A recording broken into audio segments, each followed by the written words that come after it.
रामकृष्ण हरी.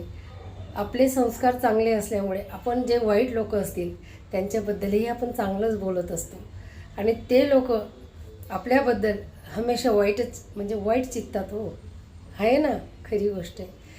आपण कितीही त्यांच्याबद्दल चांगलं बोलत राहिलो पण त्यांच्या मनातून मनात तरी कुठेतरी मनात ते आपल्याबद्दल वाईटच भावना त्यांच्यात असते. त्यांना एवढं कळत नाही की भगवंतही त्यांचे गुण उधळल्याशिवाय, त्या लोकांचे गुण उधळल्याशिवाय या धरती तलावर शांत बसत नाही.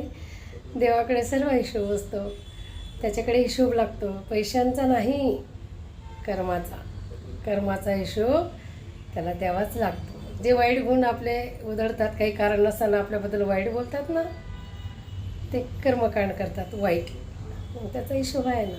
म्हणून सदैव मी सांगत असते, नामस्मरण करा आणि इतरांनाही चांगलंच बोला. वाईट नाही करायचं, कधी चांगलं करत राहायचं. आणि चांगलं करण्याची पण ताकद नसेल तर वाईट करायची का ठेवायची मग. रामकृष्ण.